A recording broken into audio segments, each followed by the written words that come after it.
Olá meus caros, aqui é o Corvo. I Wanna Play a Game. Quando Saw, filme dirigido por James Wan e escrito por Leigh Whannell, foi lançado em 2004, muitos o descreveram como um sucessor espiritual de clássicos como The Silence of the Lambs e Seven.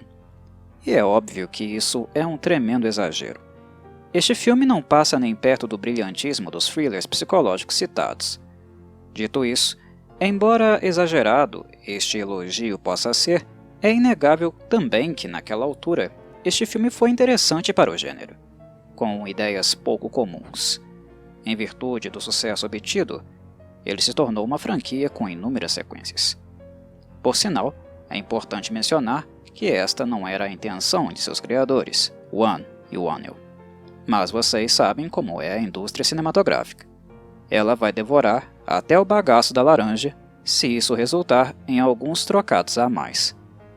E como toda franquia do horror, Saw se tornou uma caricatura de muitíssimo mau gosto, perdendo contato com a lógica e insultando a inteligência do seu público-alvo a cada novo filme lançado. É interessante perceber, ao assistir novamente os filmes da franquia, como os mesmos envelheceram mal. A exceção que eu faço é justamente para o primeiro filme, que na minha avaliação, embora não seja a maravilha toda que disseram que ele era em 2004, ainda assim é um filme que merece certo reconhecimento por ter se preocupado mais com as ideias colocadas no papel. Saw, na época, também foi comparado aos slashers e o antagonista do filme, John Kramer, foi colocado na mesma categoria dos vilões clássicos. Outro grande equívoco. O subgênero onde Saw se insere não é o slasher, e isso se dá muito em virtude do modus operandi de Kramer ser indireto. Algumas pessoas têm a pachorra de dizer que o vilão não matou ninguém, o que também é uma tremenda falácia. O fato de Kramer expor suas vítimas a uma situação extrema, onde suas vidas estão por um fio, as leva a tomarem medidas desesperadas, o que fatalmente culmina em suas mortes.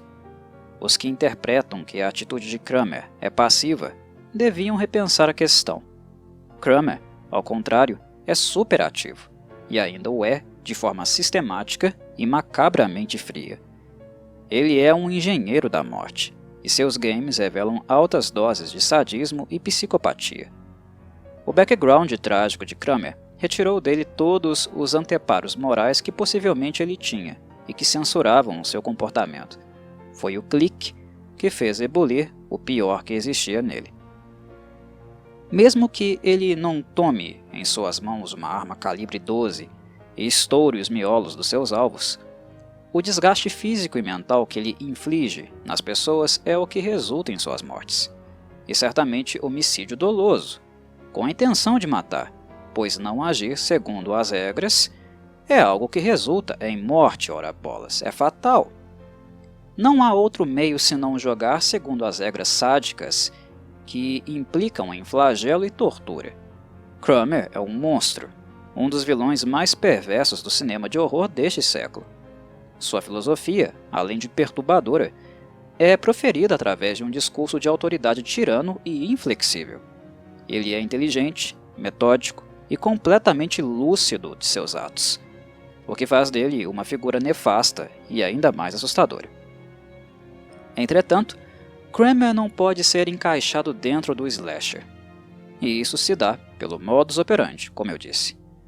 O que o engenheiro faz, através de seus inventos, é criar experimentos com as vítimas ao colocá-las em ambientes controlados por ele, pensados e projetados previamente.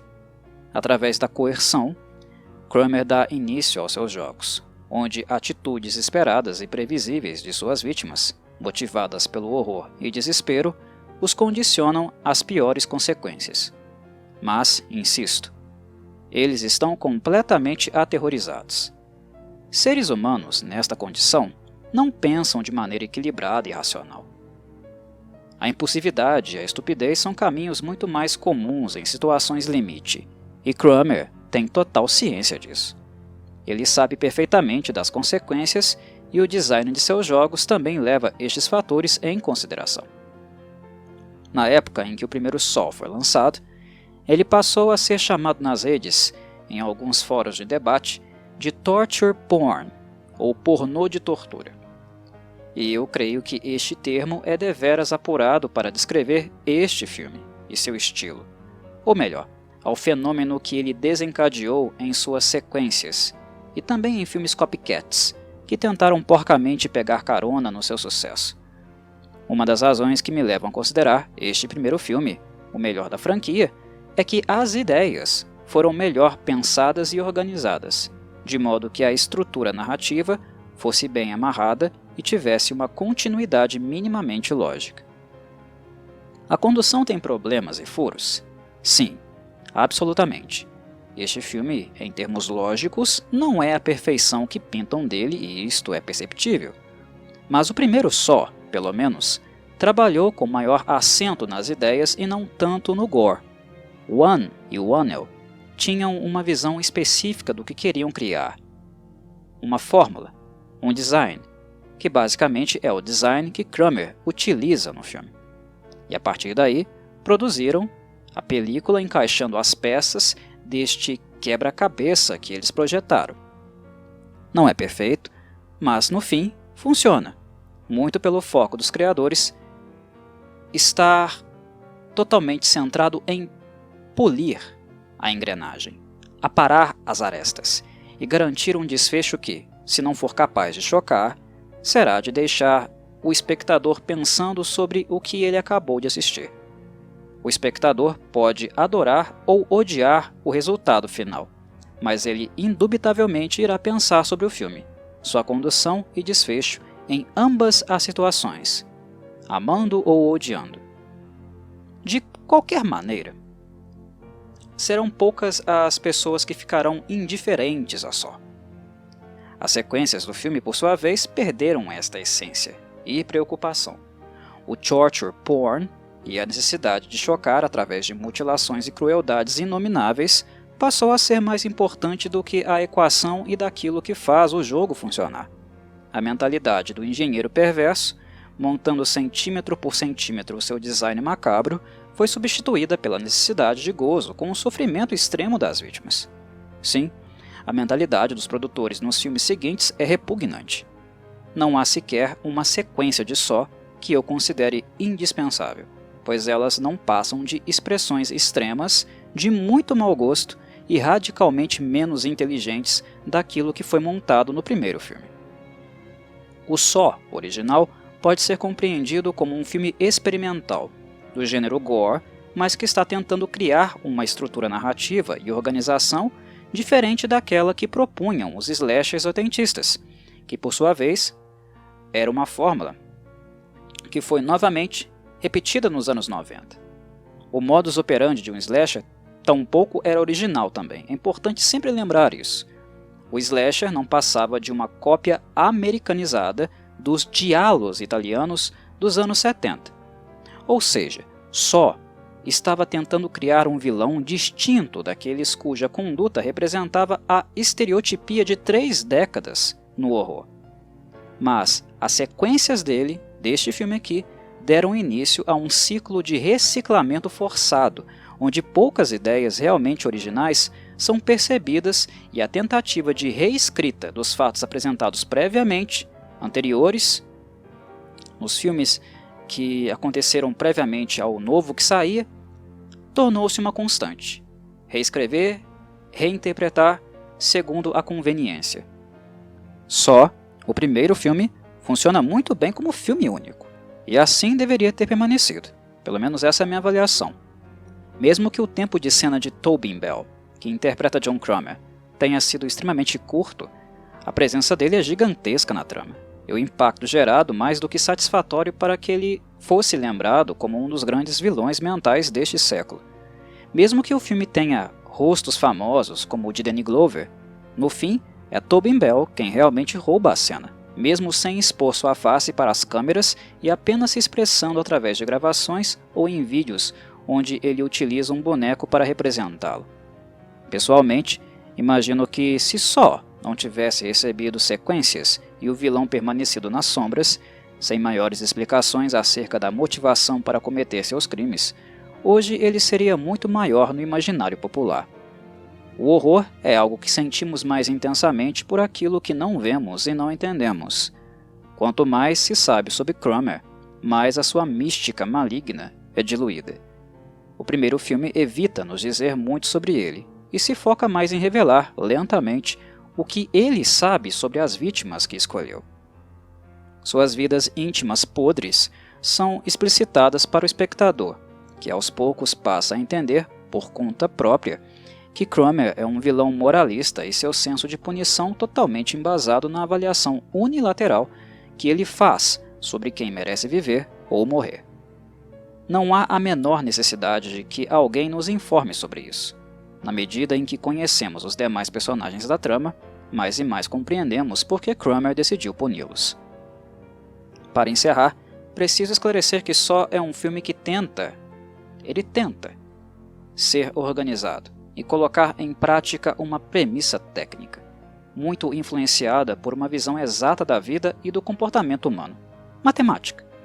E é neste ponto que o filme dá um tiro no próprio pé, por não considerar o aspecto multifacetado e imprevisível do comportamento humano, e como ele não pode ser inserido perfeitamente numa lógica de previsão e controle. Só funciona muito bem, mas é mais do que natural que muitas pessoas achem que o filme é forçado e conveniente com suas pretensões, e de fato ele é. Na busca de uma exatidão sobre como as coisas poderiam acontecer, só nos dá algumas variáveis, algumas possibilidades de decisões que os personagens poderiam tomar e quais seriam as consequências das mesmas. Mas é aí que está a questão. Por mais que tentemos ter controle de todas as variáveis, alguma sempre escapa à nossa percepção e cálculo. O comportamento humano não é uma equação matemática, e mesmo uma equação matemática, quando materializada em um design, quando ela toma forma concreta, mesmo essa equação pode apresentar ali naquele objeto resultados diferentes daquilo que foi previsto. Ela pode responder de formas diferentes e apresentar desvios imprevisíveis. O que a exatidão visada pelas ciências naturais e exatas procuram, de fato, é reduzir o imprevisível, mas fazê-lo em sua totalidade é pura fantasia. As ciências naturais, nós temos as mutações, por exemplo. Nas ciências exatas, nós vemos as quebras de paradigma, né? Então nós temos exemplos muito claros de que reduzir a imprevisibilidade na totalidade é pura fantasia. Nós não temos real capacidade de fazer isso. Afinal, nós não conhecemos a totalidade das coisas.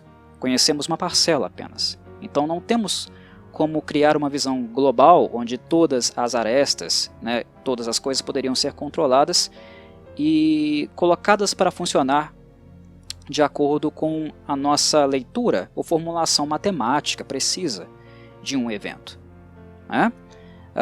Mas aí a questão já entra num debate mais epistemológico, digamos assim. Não é esta a minha pretensão aqui.